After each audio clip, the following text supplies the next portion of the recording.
Morning.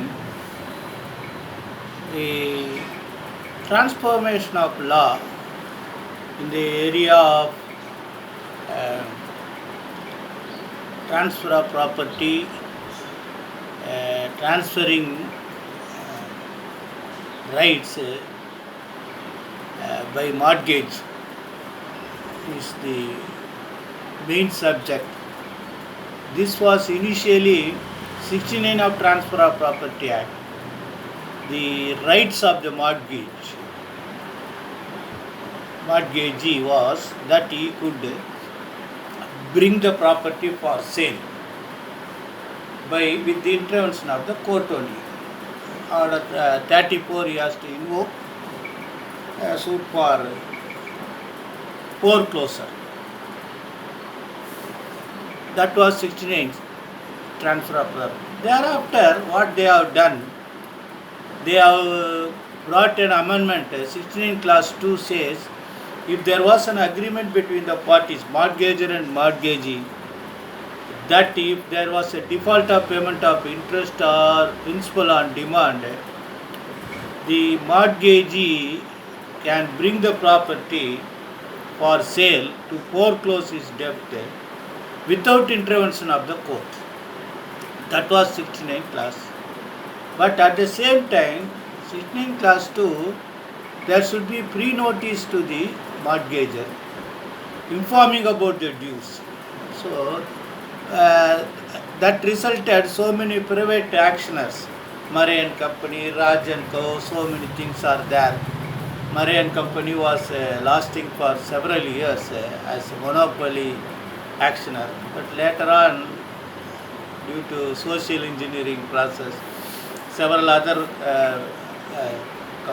but this 69 clause 2 invoking to bring this property by action without intervention of the court should be a notified area. Only the area which was notified in the Transfer of Property Act alone this provision is applicable. Then we normally what we do, we will file a 69 suit file that proper notice was not given, not actual amount was paid, deception was there, therefore restraining the different from bringing the property for action. Then the court would direct you to pay some amount, interim amount, and they will stall the action. This is what the procedure. But actually thereafter some further transformation was that Securitization Act, because multi-number of loan debts are pending by mortgaging title deeds, mortgaging the property. Therefore, instead of going to the actioner and then they allowing them to file suit, defending the suit, and the panel advocates may not be properly equipped with the knowledge of law, allowing the suit expert. All these things brought to the notice of the government, Human Resource Ministry. Then they have brought the Securitization. Securitization Act enables the bank itself to issue notice for pending if there is arrears of interest or principal. Then they can bring the property by attaching, invoking section 14, obtaining the permission of the CMM or Chief Metropolitan to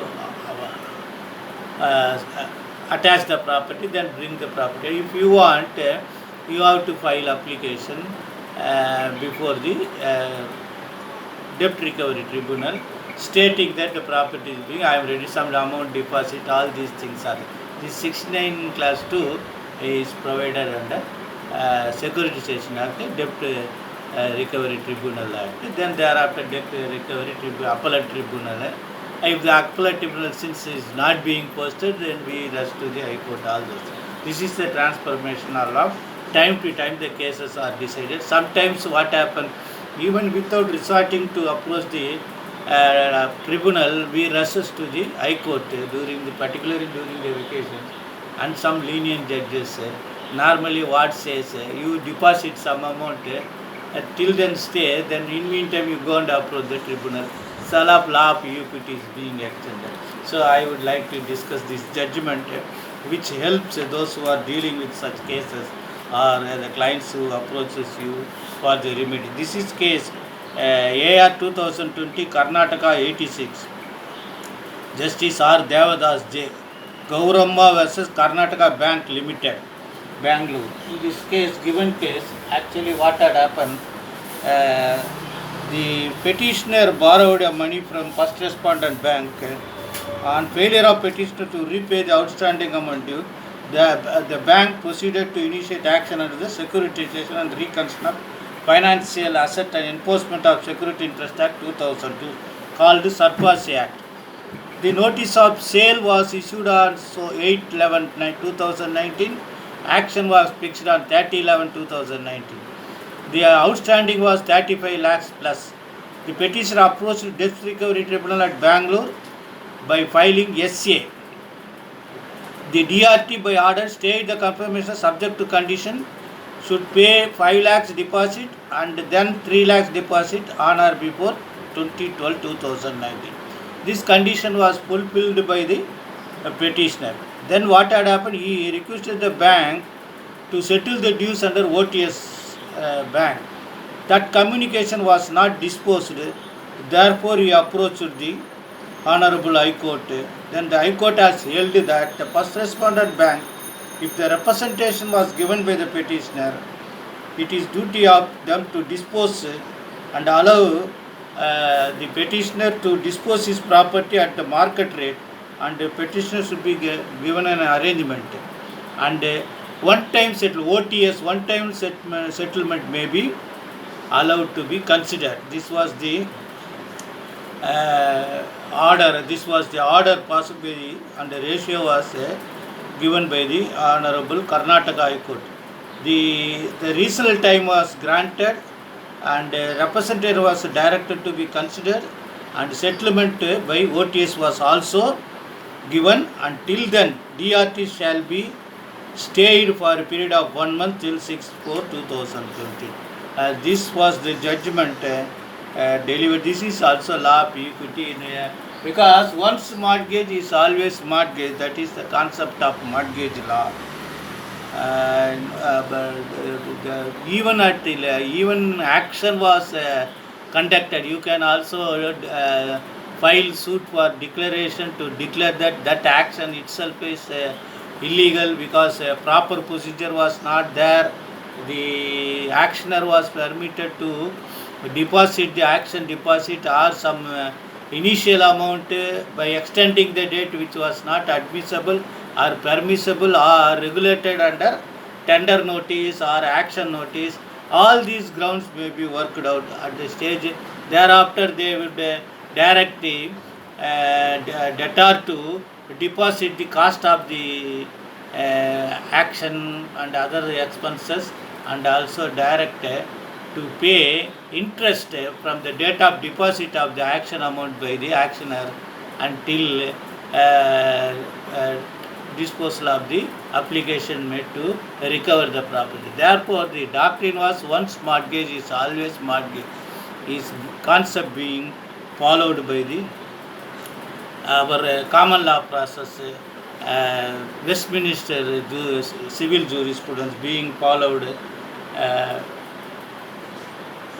Therefore, kindly go through the Transfer of Property Act, wherein mortgages were regulated, and the 16 Transfer of Property Act, wherein suit for foreclosure and redemption could be filed, and particularly Order 34.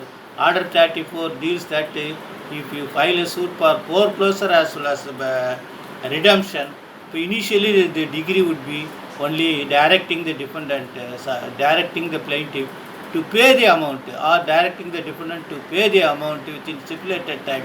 On failure only, there will be a degree of foreclosure and directed to dispose the property by action sale and to recover the due amount. And if it is excess was there, it would be paid to the debtor. If it is less, it would be recovered at any instance. Therefore, kindly go through best wishes. சொல்லுங்க